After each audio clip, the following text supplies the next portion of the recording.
Good Tuesday morning. I'm Anna Palmer, CEO and founder of Punchbowl News. Thank you so much for joining me this morning for a pop-up virtual conversation about how Washington is looking to regulate capital markets and financial reporting in an effort to maintain trust in a changing economy.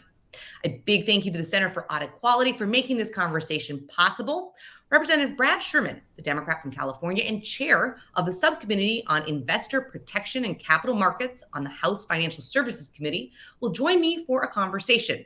Afterward, Julie Bell Lindsay, CEO of the Center for Audit Quality, and Mark Baer, CEO of Crow LLP, will join me for a fireside chat. And just a reminder to please share this conversation on social media, where we can be found on all platforms at Punchbowl News. And with that, let's welcome Congressman Sherman to this virtual stage. Good to be with you, Anna. Thank you so much for joining me this morning. I really appreciate it. I know it is a very busy day after the congressional recess, but let's get to it with a few news of the day questions before we get into our topic of financial services. This afternoon, the January 6th Select Committee will resume with another hearing. This comes after former White House counsel Pat Cipollone was deposed by investigators for more than 8 hours. There's rumblings that hearings could be happening throughout this entire summer. Do you think these hearings are changing anyone's mind about what happened on January 6th? Not everyone, not most people, but this is a very closely divided country, and 1% either way matters a lot. And I do think that there are still people who believe that, yes, it matters who wins and loses, but you've got to believe in democracy whether you win or whether you lose. And that the entry fee to running for office is that you respect the democratic process. I've been on foreign affairs for 26 years.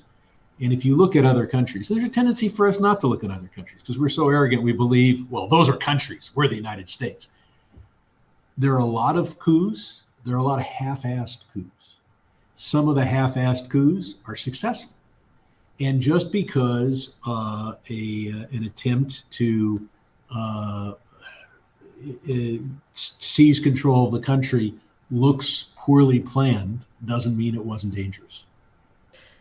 It's no secret that you've been a major critic of former President Donald Trump. I wanted to ask about the committee's work here. Do you think the committee should refer criminal charges to the DOJ against Trump or any of his aides or allies? I don't think it matters. The referral is basically a press release, and I don't think DOJ will be influenced by a press release. They're going to do what they're going to do, it's not like they forgot. It's not like, oh my God, they had hearings over there. We didn't know. Oh, somebody wants us to indict Trump. We didn't know anybody wanted us to do that. So it's a press release. All right, I want to shift gears here. There's been a lot of reporting on renewed discussions between Senate Majority Leader Chuck Schumer and Senator Joe Manchin when it comes to reconciliation. Do you think there is a majority in the House that will support raising taxes just months before an election? Depends on raising taxes on whom. For example, Democrats have raised taxes on corporations and then provided what was billed as COVID relief, but was actually a tax cut for parents of $250 per month per kid, $300 if the kid was under age 6. That's a tax cut for almost everyone. It's a tax increase for corporations that are sheltering income abroad. So I think that would be a good move politically, but more importantly, a good move as a matter of policy. So there's a lot of good material in BBB. One thing we failed to explain to the country is that when you pay for spending, and certainly if you pay for tax cuts, that is not inflationary. What's inflationary or can be inflationary is when you deficit spend. And well over 2/3 of the COVID-oriented deficit spending was signed into law by Donald Trump. So we had a national agreement on a lot of deficit spending due to COVID. But whether it's BIF or BBB, they were both fully paid for. And to translate that, BBB being the Build Back Better, yes. Which we are now looking with Joe Manchin on I I guess it'd be BBB with small b's instead of capital B's. We like to call it Bill Back Mansion right now in Punchbowl News speak. But you brought up children, and I want to ask before we're going to shift to the conversation today, but I do want to ask about this. You were very active during the infant formula crisis, introducing legislation to address the shortage. What are the lessons learned there? That just-in-time inventory and barely enough production is what capitalism calls for. But when you're dealing with things of critical nature, in anything, infant formula is a perfect example, insulin, drugs in general, that you have to, in one way or another, pay for excess capacity or pay for a stockpile. We found that with PPE. We find that with the precursors for vaccination. This isn't the last pandemic of your lifetime. And if I do what my doctors tell me, it may not be the last one of my lifetime. And we have to stockpile the things because you look at the theory of capitalism, and no one actor in the market is compensated for keeping a 6-month supply of Similac in the warehouse. All right, I want to get to the topic of the day, the financial services industry and regulation. There has been quite a lot happening when it comes to crypto, the SEC, climate regulation, and much more. But before we kind of center the conversation on what's happening today, I want to zoom out a little bit. Let's set the stage on the current regulatory system. Sarbanes-Oxley is in its 20th year. How well do you think the current reporting standards are working? I think they're working well to give people the information that has traditionally been in the financial statements. Income statement, balance sheet, earnings per share. I'm an old CPA. And when I looked at what happened with WorldCom and Enron, those catastrophically bad financial reports, I realized we needed to do something. We now have the PCAOB, which in effect audits the audits, and I think assures us of good information. There are a couple of problems.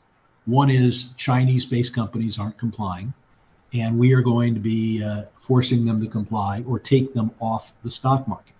Now, that's only the U.S. exchanges. The fact is, we have a system to protect investors, but you can still, put all your money in the California lottery.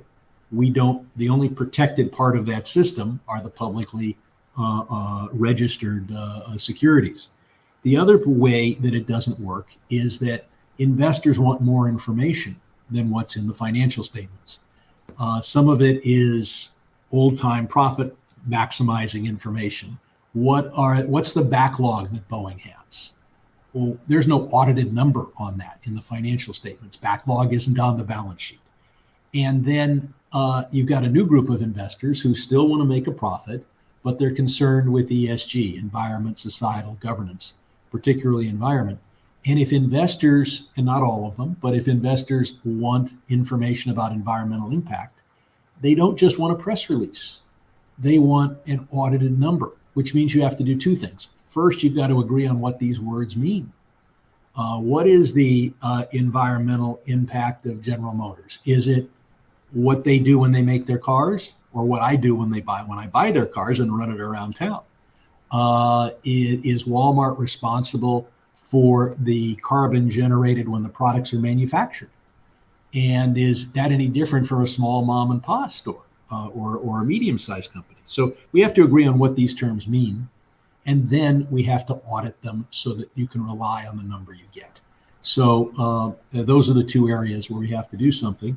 But that's for the system where there is investor protection. In the area of crypto, it's almost as if the ethos is, how can we avoid investor protection? And that's not working out too well. I want to break down both of those points you're making and dig a little bit deeper. So you ended on crypto, so let's go there, and then we'll go to the environmental impact, because it's something I've been hearing a lot about from folks on the Hill, certainly in companies as they try to look at what's happening with the SEC. But on crypto and crypto regulation, there's a ton of discussion right now in Washington about who actually should be the regulator of crypto. Is it the SEC? Is it the CFTC? Is it possibly a new agency? I recently interviewed Mr. McHenry, who potentially be the next chair of the Financial Services Committee, and he's got a lot of thoughts on these. But I'd love to hear your thoughts about where do you think the regulation should be when it comes to crypto? I'm for the toughest possible regulation. I believe crypto has announced when it was created that its purpose or goal was to undermine the role of the US dollar as a world reserve currency. And we spend money like, the federal deficit is akin to Argentina. Our trade deficit exceeds Argentina. And so our economic living standards would be those of Argentina if we were not the world's reserve currency. And you've got these crypto bros saying they announced this is our purpose. We want to destroy this power. Then you look at our sanctions. The only time we have truly effective sanctions is when we use that unique role of the US dollar. The announced purpose of crypto is to take that power away from the American voter and put it in the hands of basically Iran, Russia, whoever we might want to sanction. But the real you've got to ask, why do we need a new currency? What's the matter with the current currency? And, dollars are pretty nice. People like them. So you have to have a competitive advantage. Well, what is the flaw of the US dollar? The answer is it's subject to the US government's laws. So if you're intent on tax evasion, the US dollar is not a good currency. If you're in the drug business, it's not a good currency. If you're a sanctions evader, it's not a good currency. And if you're thinking down the road, you're going to break up with your spouse and you don't want him or her to know how much money you have, it's not a good currency. So the only competitive advantage that crypto has over the US dollar, it's not a better store of value. It's not more stable. It can be used to buy things in 50 or 100 places around the country. I got 100 places here in the Rayburn building where I can spend US dollars. So it's not a better currency unless you're intent on violating laws. And so it's basically when you bet on cryptocurrency, you may not want to engage in defrauding your spouse or defrauding the tax collection system, but you're investing in a burglary tool factory. You may not be a burglar. You may not even believe in burglary. You may just believe that you're going to make money investing in a burglary tool factory. Just to follow up though on that, what is the agency or the regulatory body that you think would be the strictest on crypto? Crypto is 100 different things. First, it's 2,000 or 3,000 different coins or more.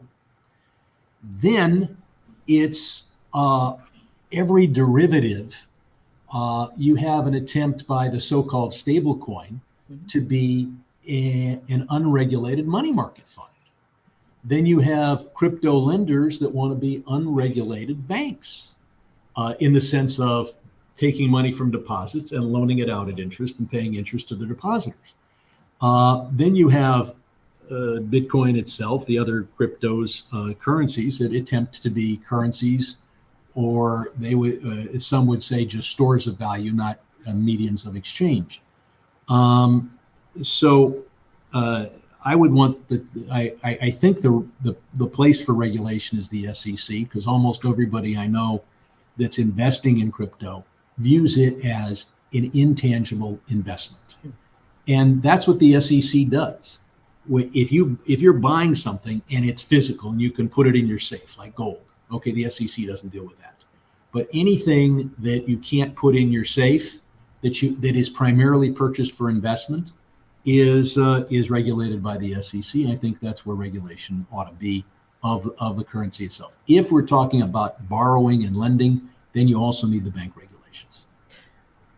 So let's talk about, you talk about the kind of the changing environment for investors and what investors are looking for now, maybe versus 20 years ago, whether it comes to impact investing, the ESG kind of concept on the environmental impact of companies. The SEC has put out some proposed regulations around this that would really change some of the reporting requirements. Interested to get your take on this. Do you think this should be squarely in the SEC's purview, or do you think Congress should be doing some of this, these kinds of procedures and kind of regulations when it comes to that? Well, the SEC is a creature of Congress, and everywhere we can add some specificity to our direction to them, we ought to. But ultimately, the SEC is there to make sure that investors get honest information and information that they think is important. And to say that your grandfather wasn't in his investments focused on ESG, therefore you don't need that information, is to say you're your grandfather. You're not. So it's a minority investors that are looking for this ESG information. Now, some of what you need is relevant to the pure profit maximizers, and that is a company, even if they were totally asocial and amoral, has to be able to adjust to the changing environment. If your facility's at sea level and it gets flooded, even if your investors don't care about the world, they're going to care about losing the factory. So that needs to be reported. But your effect on the environment, not just the environment's effect on you, is of interest to a lot of investors. And it ought to be reported, and it ought to be reported in a way that's consistent and comparable and audited. And we've got a ways to get there, but I think the SEC's made some strides in the steps that need to be taken to get there. I want to go a little bit into the weeds here. You alluded to it earlier, but in 2020, Congress passed and the president signed into law the Kennedy-Sherman Act, which prohibits the shares of foreign companies from continuing to be listed on U.S. exchanges if a company's auditor is not overseen by the PCAOB, or the U.S. Public Company Accounting Oversight Board, for 3 years in a row. We're coming up on that deadline, that 3-year deadline, and the market value of the companies impacted could be, up to $1 trillion. Give us an update on where you think things stand. Do you think this is you're going to see some delisting of companies? I think you'll see some. Some people ask, well, why do we allow Americans to invest in Chinese companies at all? We clearly would do better if that capital was invested here in the United States. But the Chinese invest more in America than we invest in China. So it's very hard to say, cut that. Now, our investors are more likely to invest in equities in China, which is more valuable to an economy than the debt investment that China makes here. Because if you can get somebody not only to provide capital, but to take risk, you're doing more for a nation's economy. But still, the Chinese investments here are enormous, comparable to our enormous trade deficit with China. Luckin Coffee is kind of the Enron of China. We want to be able to tell people, at least if you're investing on U.S. exchanges, that you can rely on the audit. And we learned 20 years ago that it's not enough to have the independent auditor. You have to have the audit of the audit. And that is provided to you if you invest on U.S. exchanges and companies based in Canada, the United States, California, Texas, Belgium, and in a few cases, even Russia. And you ought to have that level of protection if you're investing in U.S. On a U.S. exchange. I expect that what China will ultimately do, first they'll drag their feet till a little after the last minute, and we have in the Competes Act a provision that it would accelerate that all the way up to early next year. That what they'll ultimately do is they'll pull some of their companies off the U.S. exchanges that they regard as strategic, and the others they may leave on and may cooperate. But even if they, whatever companies they pull, Americans could still invest if you're willing to invest on the Hong Kong exchange, the Shanghai exchange. But at least if you're deliberately going around the investor protection system in the United States, buyer beware. I want to end on a question we kind of started on Sarbanes-Oxley, the 20-year anniversary, the kind of investor projections saying, kind of looking at it through the historical lens of it's working fairly well, but project forward a little bit. You talked a little bit about kind of the changing desires of investors, kind of the pressures that you're kind of seeing in the global economy to make sure that these companies are audited. But what in the next year or two is coming down the pike from your perspective, or things that we should expect coming down the line when it comes to some of this regulatory need, and maybe what's going to come in the next 3 to 5 years? I can't see out that far. Congress is deadlocked, and I doubt what you have is over 50 regulation writing projects over at the SEC, and no one of them is going to be on the front page of the LA Times. But collectively, I think they'll move us in the right direction. The one area where I'd like to get the SEC more involved is in the bond rating agencies. These are the folks that gave AAA to Alt-A. That is to say, their highest rating to packages of bad mortgages. And when you look at the incentives in that business, the people who want the high rating are the people who select and pay the company that rates them. When you see that system, it failed us in 2008. And it won't fail us right away now, because we still have a memory of 2008. But once we forget about 2008, that problem will come back. It might be mortgage-backed securities, it might be corporate bonds, it might be another rated instrument. But when the umpire's paid by one of the teams, you're not going to get a fair call. All right, we'll leave it there. Congressman Sherman, thank you so much for your time this morning. We really appreciate it. Thank you very much. Hope to be on again. All right, and now before our fireside chat, we're going to have a short sponsor video. We're a nation of dreamers, hard at work to make a better life for our families. And auditors are right there with us, working hard to help us build our future and realize the world's possibilities. Auditors bring trust and transparency to the capital markets that power our economy and everyday life. By enabling investors and the public to make informed decisions. Auditors are independent gatekeepers protecting capital markets. And now they're bringing accountability to corporate information on issues like climate change, sustainability, and diversity and inclusion.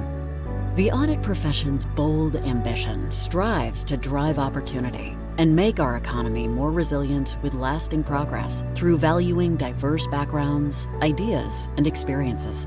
That's the public-driven nature of the audit profession. Independent gatekeepers of capital markets, protecting investors and the public, helping promote inclusion and opportunity. That's auditors in action. All right, now I'd like to welcome Julie Bell Lindsay, the CEO of the Center for Audit Quality, and Mark Baer, CEO of Crow, to the stage for our fireside chat. Welcome. Thank you, Anna. Good morning. Thank you, Anna. All right, Julie, let's start with you. We just heard Congressman Sherman talk about the 20th anniversary of Sarbanes-Oxley and the state of reporting standards from his perspective. I'd love for you to kind of zoom out a little bit. How does the U.S. measure up on the world stage, kind of in this 20-year anniversary? How far have we come? Sure. So, the foundation that Sarbanes-Oxley put in place 20 years ago is very firm.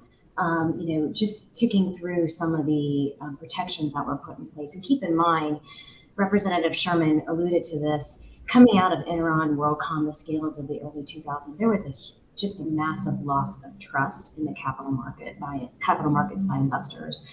So Congress in wisdom adopted the Sarbanes-Oxley Act, and that included things like very strong auditor independence standards, including some impermissible auditor services, non-permissible services. You also had, and the congressman alluded to this, the PCAOB, the establishment of the PCAOB, so a strong, robust regulator of the audit profession, as he said, the auditors of the auditors. You also had things like independent audit committees who were explicitly asked to oversee the independent auditor versus company management.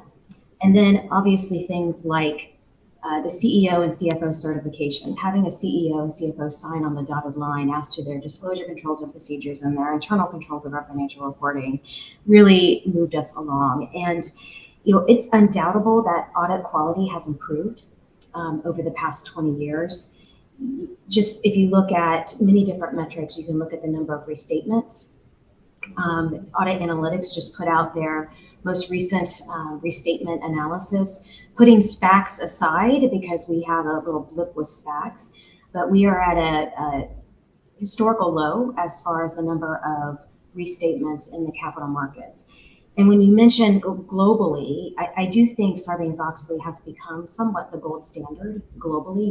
You're seeing other jurisdictions putting in place SOX-like mechanisms, recognizing there are differences between jurisdictions.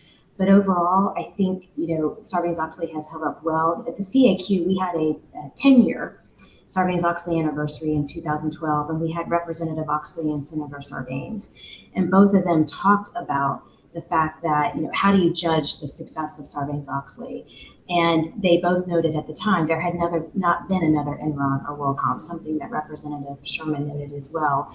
10 years later, we still have not had that, so I think that says quite a bit. Mark, I'm gonna turn to you. You're a practitioner. Can you talk about how the legacy of SOX and how it's impacted modern corporate reporting, as well as kind of what Julie was talking about, which is that investor trust? Yeah, thank you, Anna. I think the way that I would respond to that, it has been a time of continuous investment by the profession. If you look at since the 20-year, well, during the 20-year anniversary of Sarbanes-Oxley, continuous investment in technology, continuous investment in human capital to enhance audit quality. If I look back over the past 20 years, while there hasn't been another Enron or WorldCom, thankfully, we recognize that we have to continue to improve and work together as a profession in that regard. And that's been very much top of mind. So while the data would show there's been a continuous improvement and trend in audit quality, we recognize the importance of regulatory oversight, the importance and continuous focus on improving the technology to facilitate the financial reporting process in everything that we do. The consistency and depth of audits, taking those to the next level. Again, the firms are all looking at this and focusing on this, and we're also having the right conversations, again, as leaders within our profession on how to think about this the right way and work with the Center for Audit Quality and work with our regulators to make us better each and every day. There's a lot of discussion right now about what's happening at the SEC and in the crypto space. We discussed that a lot with Mr. Sherman about kind of who's going to be the regulator. What should those regulations look like? Julie, how does the industry prepare for what is certain to be changes, in terms of kind of going forward in the next 5 years? Sure. So let me touch on two topics. You mentioned crypto. The Center for Audit Quality, we just released, I think it was last week, our first ever, what we call an audit partner survey. I think it's really important for everyone to appreciate public company auditors are in every public company in this country. They're in every industry. When I say they're in those companies looking at the risks, looking at the controls, really understanding how the company makes money and what it's reporting. As part of that survey, one interesting statistic I was thinking about as Representative Sherman was speaking was 69% of audit partners reported that to date, they're not seeing crypto being accepted as a form of payment in the public company space. Now, the SEC has put out some guidance recently regarding the accounting for crypto when you're holding it as a custodian. But at least as of now, when it comes to public companies and the impacts on the financial statements, we haven't seen that in great measure. With respect to ESG and climate, certainly we were very anxiously awaiting the SEC's proposal on climate disclosures. That comment period has closed. We did file a comment letter. I think it's also important to note, though, that the market's already moving in this direction. So companies are already reporting this information. We have a lot of information on our website regarding the S&P 500 and the information that companies are already disclosing in this space. And you should also know that auditors are already providing assurance on ESG related information, whether it's on climate greenhouse gas emissions, but also in other areas, water usage, number of employees, other things relating to employees. So the market is already moving in this direction. We were pleased to see the SEC's proposal, and we look forward to see where it goes next. Mark, I want to kind of build off of that. Mr. Sherman alluded to this, right? This next generation of investors who are starting to engage, their expectations are different. How have you seen investor expectations change beyond just kind of the financial reporting that was maybe, the turn, that was really kind of revolutionary around Sarbanes-Oxley? We pay very close attention to this as a profession, and it starts with listening, starting with listening what the needs of the investors are. Our people, our auditors are very interested in this as well. They're asking these same questions. The skills that they have, the skills that they have developed are transferable, okay, in terms of the information that we have to have, professional skepticism, independence, objectivity. These are things that we're doing each and every day to continue to maintain and build that necessary trust in our financial reporting ecosystem. It does get back to listening to the needs of the investors and making sure they have a seat at the table, and then designing our procedures and developing our human capital training and learning requirements around those areas to make sure we can provide the right value to the financial reporting ecosystem. It has been evolving and changing right before our very eyes. As Julie indicated, for a period of time now, that information is out there. So it gets back to who's positioned best to provide the necessary independent, objective assurance on that information. And that gets back to, again, us listening to the needs of the investors. Congressman Sherman spoke about some of those same things, the information that people have, how to be proactive and how to make sure that when the time is right, we're prepared as a profession to continue to make those necessary investments. So again, enhancing audit quality through all that we do, earning, maintaining, and building that necessary trust. And we have to be prepared and be agile to evolve in that regard as a profession. And I'm confident we're up to that task. All right. Well, fortunately, Julie, Mark, we are out of time this morning. Thank you both so much for joining me this morning. And a big thank you to Congressman Sherman for joining us for this important conversation, and to the Center for Audit Quality for making the conversation possible. Just a reminder for all watching, we have a very busy event schedule in July. You can go to all our events hub at Punchbowl News to check out and register for all of those throughout the month. We hope to see you virtually and in person. With that, have a great day and stay safe.